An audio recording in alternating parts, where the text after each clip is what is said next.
Good morning everyone, তোমাদেরকে সবাইকে স্বাগত আমাদের লাদাখ ট্রাভেল সিরিজের যতটুকু সম্ভব এটা 6 নম্বর এপিসোড বা 7 নম্বর এপিসোড, আমার ঠিক খেয়াল পড়ছে না, একটু দেখে নিও। তো আমরা জানো, যারা লাস্ট এপিসোডটা দেখেছো তারা তো জানো আমরা জিস্পা এসে পৌঁছেছিলাম মানালি থেকে, আর আমাদের অর্ধেক গ্রুপ মিট আপ হয়ে গেছে, এখনও বাকি অর্ধেক বাকি আছে যদিও। তো সামনে যাচ্ছে প্রমিত, গৈরিক, অর্পিতা, সম্রাট, আর আমরা এখন যাচ্ছি এই সব ক্রস করে, পড়ে যাবে না তোদের। তো আমরা এখন এইসব ক্রস করে যাচ্ছি জিস্পার এখান দিয়ে যে ভাগা নদী যাচ্ছে, ভাগা নদীর সামনে ওই মোটামুটি 10 মিনিট হাঁটতে হবে। এখন সকাল 7:15 বাজে। ওয়েদারটা দেখো, একটু মেঘলা আছে, তবে কেটে যাবে, সকালের সাথে সাথে কেটে যাবে মেঘলাটা। আর এটা আমাদের হোটেল। আমাদের গন্তব্য যে আজকে গম্বরঞ্জনের দিকে আমরা জান্সকার ভ্যালি করব, কিন্তু জায়গাটা দেখো পুরো মেঘে ঢেকে আছে ওই দিকটাই। আমাদের জার্নি এই দিকেই, এই উপরে। জানি না ওয়েদার কেমন থাকবে। এরকম ওয়েদার থাকলে তো উপরে স্নোফল হচ্ছে রে, কালকে হচ্ছিল মনে হচ্ছে উপরে স্নোফল হচ্ছে। আর কালকে রাত্রে খুব সুন্দর তারা দেখতে পেয়েছি আমরা, কিন্তু আমাদের তো ওরকম বেশি ভালো গ্যাজেট নেই, সেরকম দামি প্রফেশনাল ক্যামেরা নেই, তো সেভাবে তো ওই টাইম ল্যাপস বলো বা স্টারের ফটো সেভাবে তুলতে পারিনি। ফোনে যেটুকুনি তোলা যায় তুলেছি 2-1টা ফটো। আমরা একদম ভাগা নদীর পাশে চলে এসেছি। ভাগা নদী যাচ্ছে এখান থেকে, আর এখানটা দেখো এটা কিছু করা আছে, মানে বিল্ডিংই হবে বা কিছু। Already photoshoot start. তো ওয়েদার তো ঠিকঠাকই লাগছে, একটা চলো ড্রোন শট দেখে নেওয়া যাক, উপর থেকে দেখি কেমন লাগছে জিস্পা।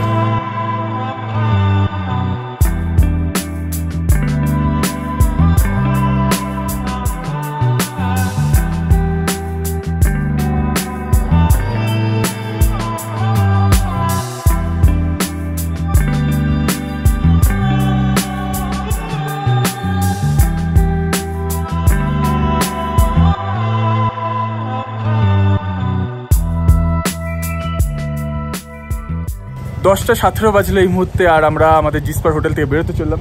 সবাই রেডি, পুরো লাগেজ সেট আপ হয়ে গেছে।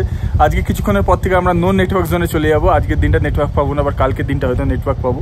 আজকে আমরা গম্বরঞ্জনের নিচে স্টে করবো ক্যাম্প সাইটে। গৈরিক এখানে, প্রমিত এখানে, অর্পিতা ওখানে, আমাদের সম্রাট কই বাথরুম গেছে। তো এক্সাইটেড জান্সকারের জন্য, মিশন জান্সকার আজ থেকে। দেখা যাক কতটা কি রাস্তা পাওয়া যায়। রাস্তা তো পাবো, লাগেজ আছে আমার, অসুবিধা কিছু হবে না। জান্সকারের রাস্তা ঠিকই আছে এখন। রেডি জান্সকারের জন্য? গৈরিক রেডি? এখন বাদ বাকিদের জন্য ওয়েট করা হচ্ছে, তারা এলে আরো মজাটা। হ্যাঁ, 2 দিন পরে, কাল পরশু আসবে, পরশু জয়েন করবে আমাদের। তো এটা ছিল আমাদের হোটেল কি থোথাং হাউস বা এরম কিছু একটা নাম, ঠিক পিছনে হোটেলটা। একদম জিস্পা টাউন থেকে একটু এগিয়ে আসবে, তাহলেই পেয়ে যাবে। খুব ভালো পার্কিংটাও দেখতে পাচ্ছ। এখানে ইন হাউস রেস্টুরেন্টে খাওয়া দাওয়া ভালো ছিল, সস্তাই বলতে পারো। ও আরেকজন ওইখানে চলে গেছিল, জঙ্গলে, নেচারের মাঝে চলে গেছিল, নেচারের কাজ করতে গেছিল। তো চলো আর কথা বাড়াচ্ছি না, একদম এগোনো যাক। 10:28 বাজে, আর আমরা আমাদের জিস্পার হোটেল থেকে বেরোচ্ছি এখন। এখন আমরা এই ডান দিকে যাবো, বাঁ দিকেরটা চলে যাচ্ছে ইয়ের দিকে, মানালির দিকে, টান্ডি ব্রিজের দিকে। টান্ডি হচ্ছে লাস্ট পেট্রোল পাম্প আগে ছিল, আর এখন কেলংয়ে হয়ে গেছে। আর 6 কিলোমিটার পরে জিস্পা টান্ডি থেকে 22 কিলোমিটার মতো। এটা আমাদের হোমস্টে ছিল, আর আমাদের গন্তব্য এখন সামনের দিকে। এখান থেকে মোটামুটি 9 কিলোমিটার যাওয়ার পরে দারচা ব্রিজ পড়বে, ওখানে আমাদের এন্ট্রি করতে হবে। আর তারপর থেকে কিন্তু আমরা নো নেটওয়ার্ক জোনে এন্টার করে যাবো। আজকে কোনো নেটওয়ার্ক থাকবে না, তো ওরা আমি বাড়িতে জানিয়েও দিয়েছি। তো সেই অনুযায়ী সবাই বেরিয়েছি। গম্বরঞ্জন সেরা কিন্তু জায়গা, তোমাদের আজকে ভিউ স্পট দেখাতে পারবো, কিন্তু ওয়েদারটা একটু বিগড়ে আছে। আমাদের আজকে শিংকুলা পাস কভার করতে হবে। শিংকুলা পাস মোটামুটি 16,000+ অল্টিটিউডে আছে, হাইটে আছে। তো আজকে ওই জন্য কালকে 10,000 ফিটে আমরা স্টে করেছিলাম, আজকে 16,000 ফিটে যাচ্ছি। নিয়ে নিচের দিকে আবার নামবো, নিয়ে 14,000 কি 13,000 ফিটের কাছাকাছিতে আমাদের স্টে আছে গম্বরঞ্জনের নিচে। তো পুরো ভিডিওটার সাথে জুড়ে থেকো, তোমাদের কিন্তু সেরা আজকে ভিউ দেখাতে চলেছি। ডান দিকে নিচ দিয়ে কিন্তু ভাগা নদী যাচ্ছে। এটা সকালবেলা তোমাদের জিসপা থেকে আমরা যে আমাদের রিভার সাইডটায় গেছিলাম ওখানে দেখিয়েছিলাম। ভাগা রিভার আসছে কিন্তু সুরজতাল থেকে। সারচু এখান থেকে 82 কিলোমিটার। সারচু বলতে পারো যতদূর সম্ভব সারচু, হ্যাঁ সারচুটাই হচ্ছে বর্ডার আমাদের হিমাচল আর লাদাখের, যদি তোমরা লে মানালি হাইওয়ে দিয়ে যাও। আর আমরা যেহেতু জান্সকার যাচ্ছি, আমরা যেই সিংকুলা ক্রস করবো আমরা লাদাখে এন্টার করে যাব। অফিসিয়ালভাবে যদি বলো তাহলে গম্বরঞ্জন ক্রস করে কুর্গিয়াক বলে একটা গ্রাম আছে, ওই কুর্গিয়াক থেকে লাদাখের ফার্স্ট চেকপোস্ট পাবো। আর এদিকে সারচুর পরে ফার্স্ট চেকপোস্ট লাদাখ এন্টার করার। ওই সামনের যে ব্রিজটা দেখছো ওটা হচ্ছে দারচা ব্রিজ, হিমাচলের সব থেকে বড় ব্রিজগুলোর মধ্যে একটা, মনে হয় এটাই সব থেকে বড় ব্রিজ দারচা ব্রিজ। আর ওর পর থেকে কিন্তু আমরা নেটওয়ার্ক পাবো না। আর জান্সকারের রাস্তা আমি যদি ভুল না হই, ওই যে ওপরের যে রাস্তাটা দেখছো সোজা, জানি না গোপ্রোতে বুঝতে পারছো কিনা, ওটা জান্সকারের দিকে চলে যাচ্ছে, ঢুকে যাচ্ছে জান্সকার। আর এই দিক দিয়ে ওপরে গেলে লে মানালি হাইওয়ে দিয়ে সারচুর দিকে চলে যাচ্ছে। তোমাদের চলো সামনে গিয়ে তো দেখাবোই, আগে দারচা ব্রিজ ক্রস করি। আর ওখানে চেকপোস্ট আছে, ওখানে আমাদের এন্ট্রিও করতে হবে। দারচা ব্রিজ আমরা এখন ক্রস করছি, হিমাচলের সব থেকে বড় ব্রিজ যতদূর সম্ভব, বা এখন যদি বড় ব্রিজ না হয়, আগে কিন্তু এটা বড় ব্রিজ ছিল। আমি ঠিক জানি না এখনো আছে কিনা। নিচ দিয়ে ভাগা নদী যাচ্ছে এটা। আর ওই সামনে থেকে মনে হয় জান্সকারের এন্ট্রির বোর্ডটা থাকবে। আর এই উপরের রাস্তাটা চলে যাচ্ছে লে মানালি হাইওয়ে। আর আমরা সোজা বেরোবো। এখানে চেকপোস্ট আছে, এখানে এंट्री করতে হবে। रात को भी अलाउ है, बाइकर्स के लिए भी अलाउ है रात को, ठीक है। और यहाँ से आपका सीधा জান্সকার না, ওকে। তো এখান থেকে আমরা এন্ট্রি করে সামনের দিকে এগোনো শুরু করলাম জান্সকারের দিকে। এই যে ডান দিকের রাস্তাটা দেখছো এটা লে মানালি হাইওয়ে। আর আমরা এখন সোজা যাচ্ছি সিংকুলা। এখান থেকে 39 কিলোমিটার, পাদুম 143। আমাদের পাদুমে গিয়ে পেট্রোল পাম্প পাবো। তার আগে কিন্তু লাস্ট পেট্রোল পাম্প ওই টান্ডি আর কেলংয়েই পেলাম। এর আগে কোনো পেট্রোল পাম্প, এরপরে কোনো পেট্রোল পাম্প নেই। সোজা পাদুমে 143 না কত কিলোমিটার বললাম, মানে ধরে রাখো টান্ডি আর ওখান থেকে ওই 170 কিলোমিটারই ম্যাক্সিমাম ধরে রাখো ডিস্টেন্স হবে। কারণ রাস্তায় সব গাড়ির ওডে এদিক ওদিক হয়, তো ম্যাক্সিমাম 170 ধরে রাখো। তাছাড়াও আমি টান্ডির থেকে যে তেল ভরেছি ওখান থেকে তো আমার রিসেট করা আছে, তোমাদের এক্স্যাক্ট বলে দেবো। এখন অবধি 40 কিলোমিটার রাইড হয়ে গেছে। তো চলো এখান থেকে 39 কিলোমিটার সিংকুলা পাস, ওটা তো যাচ্ছি। সেরা তোমাদের ভিউ দেখাবো, বাকিরাও পিছনে আসছে। আর পিছনের রাস্তাটা তোমাদের যেরকম দেখালাম, তোমরা যদি লে মানালি হাইওয়ে ধরো, সারচু গাটালুপ পাং হয়ে তোমরা সোজা চলে যাবে লাদাখে। সারচুর পরেই লাদাখ শুরু হয়ে যাচ্ছে, আর এখানে সিংকুলার পরে লাদাখ শুরু হচ্ছে। তো চলো সামনে এগোনো যাক, আর সেরা সেরা ভিউ সবাই মিলে একসাথে এনজয় করা যাক।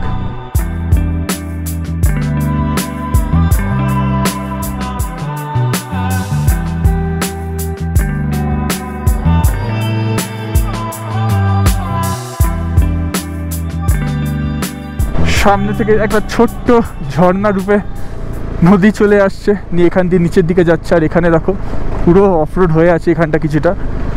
সামনে থেকে আশা করছি আবার ভালো রাস্তা পাবো। আর এখানে এই কিছুদিন আগেও কিন্তু ল্যান্ডস্লাইড হয়েছে। আমাদের আজকের প্রথম ওয়াটার ক্রসিং, চলো ক্রস করে গেছি। এটা ইচ্ছা করে এদিকে এলাম তার কারণ ওখানে একটা পাথর পড়েছিল, ওইদিকে ঘোরাতে যেতাম যদি আগেই, পাথরের উপরে পিছন চাকা পড়লে একটু ডিসব্যালেন্স হওয়ার চান্স থাকতো। ওখান দিয়েও দেখো একটা নদী আসছে, মানে ঝর্ণা আসছে। এখান থেকে ঝর্ণা, ওখান থেকে ঝর্ণা, সব কিন্তু গিয়ে নিচে ভাগা নদীতে গিয়ে মিশছে। পুরো অন্য দুনিয়ায় আমরা এন্টার করতে চলছি মনে হচ্ছে পুরোপুরি। এবার ফাঁকা রাস্তা পাবো, কোনো আর বাড়িঘর দর পাবো না। আমার ডান দিক দিয়েও একটা নদী আসছে দেখতে পাচ্ছ, এটারও খুব স্রোত, তোমরা আশা করি বুঝতে পারছো। এইটা আসছে কিন্তু সিংকুলার পাশের, ওখানে সিংকুলা লেক আছে, যত সম্ভব লেকটার নাম সিংকুলা লেকই হবে, তাহলে অন্য কিছু নাম হতে পারে। মোট কথা সিংকুলা পাশের নিচেই আছে। ওখান থেকে কিন্তু এই লেক বলছে, এই নদীটা যাচ্ছে এইদিকে। আর ওই দিকে একটা নদী যাচ্ছে, সেটা গিয়ে কিন্তু ওটা হচ্ছে যত সম্ভব কারজাক নদী। এই দুটো নদী কিন্তু ওই সিংকুলা লেকের ওখান থেকেই যাচ্ছে।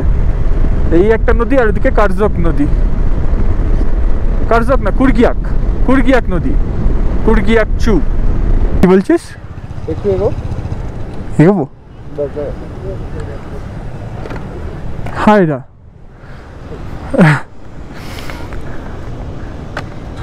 গাড়িতে আটকে ছিল। মানে নিচে কোথাও লেগেছিল ওখানে। সামনে থেকে ভালো রাস্তা আছে, কিছু কিছু প্যাচ এরকমভাবে খারাপ রয়েছে এখনো। মনে হয় এই রিসেন্টলি ল্যান্ডস্লাইড হয়েছে, এইগুলো পাথরগুলো দেখো পুরো ঝুলছে পাথরগুলো। চলো এখান থেকে আবার ভালো রাস্তা। আর এই রাস্তা কিন্তু প্রচুর আমরা ঝর্ণা দেখতে পাচ্ছি, দেখো ডান দিক দিয়ে আর একটা আসছে, প্রচুর পরিমাণে ঝর্ণা আছে এই রাস্তায়।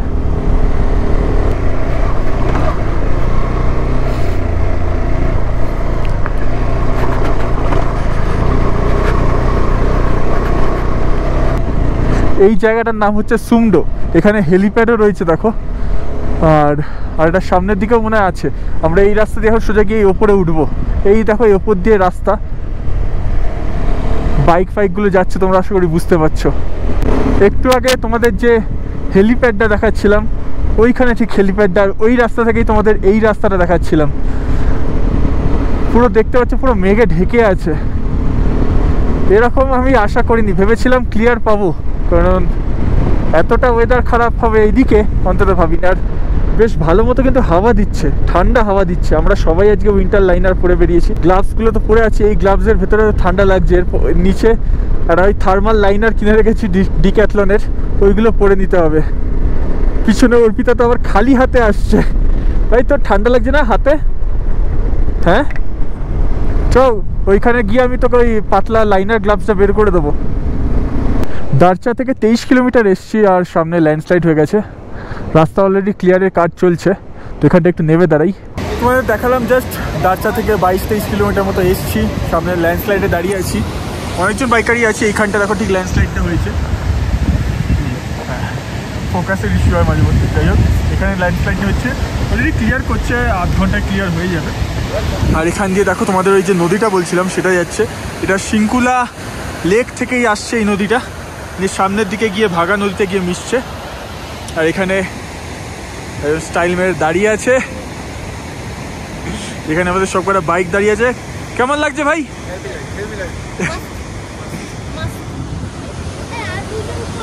হ্যাঁ আমাদের দুজন কই গেল?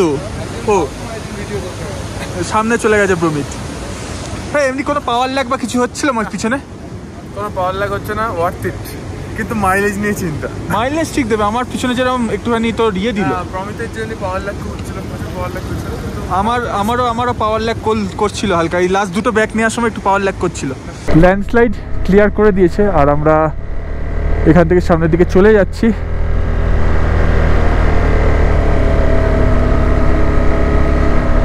এইখানটা পুরো বড় বড় পাথর এসে পড়েছিল, বুঝতে পারছো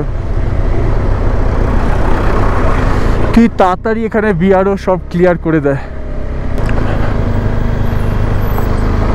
পুরো জায়গাটা ল্যান্ডস্লাইড হয়ে মাটিতে মাটি হয়ে আছে, একটু করেও গাড়ি হরকাচ্ছে, আর পুরো ধুলোয় ধুলো, বুঝতে পারছো তোমরা। এখান থেকে দেখো আবার রাস্তাটা ভালো আছে, কিন্তু পুরো এই এরিয়াটা না ল্যান্ডস্লাইড এরিয়া, পুরো রাস্তাটাই। এখানে কিছু দেখা যাচ্ছে না, আগে ট্রাকগুলো ক্রস করি, কিচ্ছু দেখা যাচ্ছে না।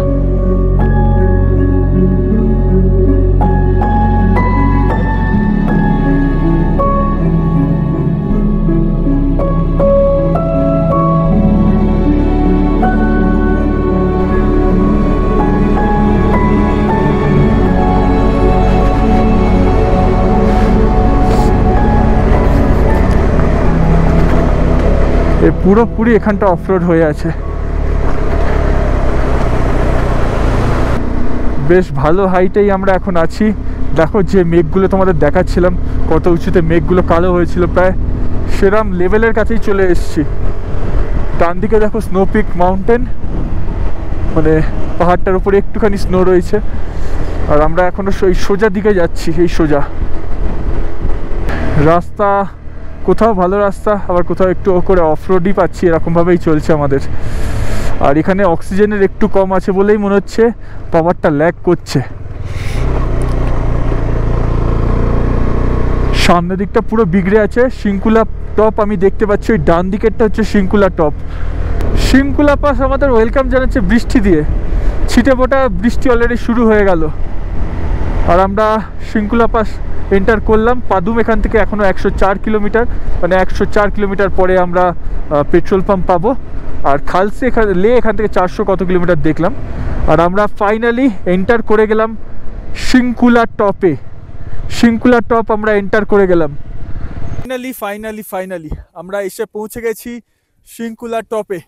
আমরা 5 জন মিলে শিঙ্কুলা টপে এসে গেছি। শিঙ্কুলা টপের হাইট হচ্ছে 16,580 ফিট। আর আরেকটা তোমাদের জিনিস দেখাচ্ছি, এখানে অন্যান্য বাইকারও আছে, তার সাথে সাথে এখানে আমাদের বাইক রয়েছে। এখানে রয়েছে শিঙ্কুলা লেক, তোমাদের যেখান থেকে দেখাচ্ছিলাম নদী যাচ্ছে, এটাই হচ্ছে এই শিঙ্কুলা লেক।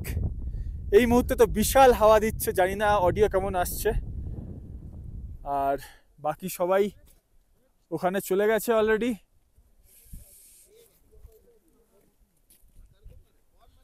ভাই গৈরিক ঠিক আছে, প্রমিত ঠিক আছে,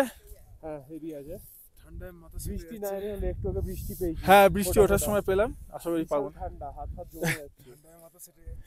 তো বল, আমাদের ফার্স্ট মাউন্টেন পাস, একসাথে ফার্স্ট মাউন্টেন পাস শিঙ্কুলা। এর আগে আটাল তো টানেল দিয়ে ক্রস করেছি, রোতাং পাইনি। 16,580 ফিট। তুই তো ট্রেকে গেছিস এর আগে, বাইকে করে ফার্স্ট টাইম বাই রোড এলি, বাইকে বা গাড়িতে কেমন লাগছে? বেশ ভালো লাগছে, থ্যাংক ইউ। কোনো অসুবিধা না, আপাতত কোনো অসুবিধা নেই, বাট ঠান্ডা লাগছে। আর আমি নাক মুছছি বারবার। কানটা ঢাক। এদিক দিয়ে মানে এদিকে ঠান্ডা। ঠিক এইখানটায় দেখো গ্লেশিয়ারই মনে হয় এটা, ঠিক জানি না। প্রচুর বাইকার রয়েছে তোমাদের যেরকম বলছিলাম। আর ওয়েদারটা ধীরে ধীরে ক্লিয়ার হচ্ছে। আমাদের জার্নি ওইদিকে একটু আগে পুরো মেঘে ঢেকেছিল, কিন্তু ক্লিয়ার হয়ে গেছে। তো আমরা তো সবাই শিঙ্কুলা টপের কাছে চলে এসেছি। কেমন লাগছে? হেভি না ওয়েদার। যখন এলাম হালকা বৃষ্টি হয়েছিল, কিন্তু অসুবিধা হয়নি। এখানে এসে দেখলাম পুরো ক্লিয়ার, কিন্তু হালকা মেঘ আছে উপরে, কিন্তু অসুবিধা না হওয়ারই কথা। আমাদের লাদাখ জার্নির ফার্স্ট মাউন্টেন পাস। কেমন লাগছে বল? খুবই ঠান্ডা লাগছে, শোচনীয় অবস্থা, কিন্তু চালিয়ে যাচ্ছে। ভাব, এই ঠান্ডার মধ্যে আমাদের রাত্রে গম্বরঞ্জনে রাত্রে ক্যাম্পে থাকতে হবে। প্রমিত, এখানে তোদের দোকানে গরম রসগোল্লাটা দরকার, গরম রসগোল্লাটা দরকার ছিল। নিয়ে আসতে দীপু, আমি বলে দিচ্ছি তুই রসগোল্লা নিয়ে আমরা লেতে খাবো।